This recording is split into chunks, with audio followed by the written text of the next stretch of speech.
All right, let's talk about something that's really tough, but so important. How to take a Social Security disability denial and actually turn it into a win. So you went to the mailbox, and there it was, that letter from the Social Security Administration saying your claim was denied. I get it. Your stomach drops, and it just feels completely overwhelming. But hang on, before you do anything else, just take a breath. Seriously, a denial is not the final word.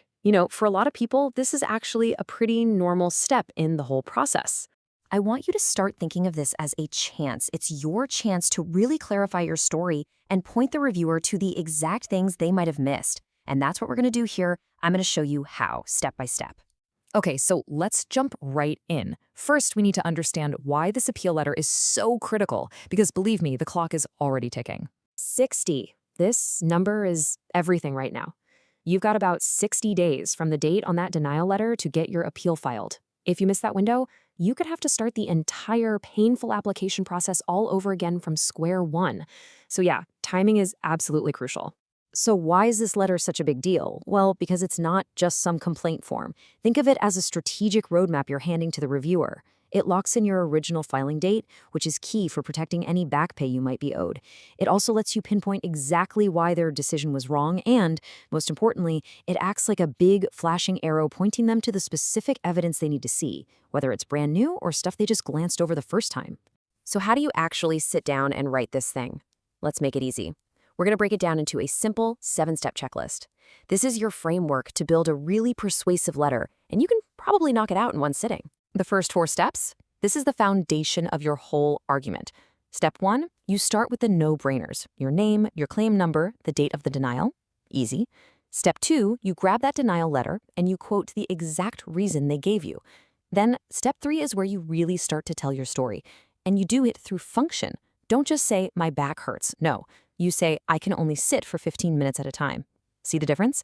And then step 4, you back it all up. You point them directly to the proof, citing the specific doctor's visit on the specific date.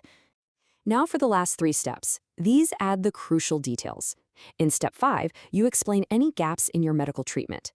Did you stop going because you couldn't afford it, or because the side effects were just awful? Tell them. Step 6 is your chance to clear up any confusion about your old jobs. Maybe they think your past work was easier than it was. Correct them. And finally, step 7 is the closer. You end with a crystal clear, formal request. You ask for a favorable decision or a hearing. No waffling, just a direct call to action. Okay, this next part is huge. The tone of your letter matters a lot. You've got to be concise and laser-focused on the evidence. This isn't the time for an emotional story. It's time to build a case. Let's look at exactly what that means. Think of it like this. In the include column, you've got your hard facts, dates, doctors' names, MRI results, your medication list. You want to be specific. But in the avoid column, you've got all the fluff that just gets in the way. Long, rambling life stories, vague statements like, I can't work, and definitely any kind of language that sounds angry or blaming.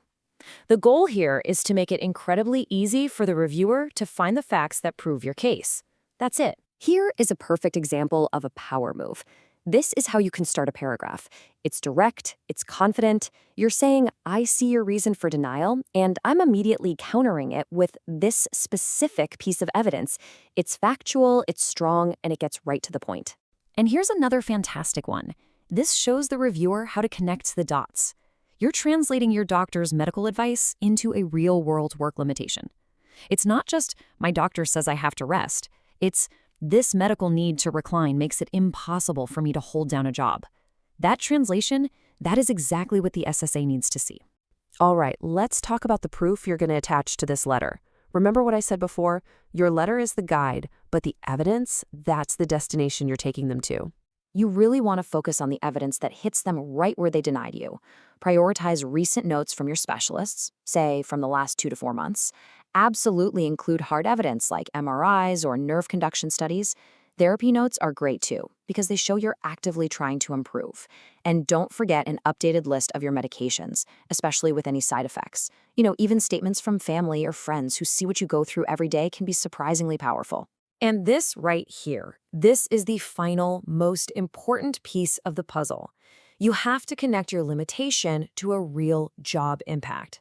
So if you've trouble sitting for more than 15 minutes, that means you'd be off task way too much in a normal workday. If you can't lift more than 10 pounds, well, that means you can't go back to your old job as a stalker. Making that crystal clear connection is what will convince a reviewer that you simply cannot do competitive work. So let's just pull this all together. Look, you started this whole thing with a gut-wrenching denial letter, but now you have a real plan. You know why this letter is so important.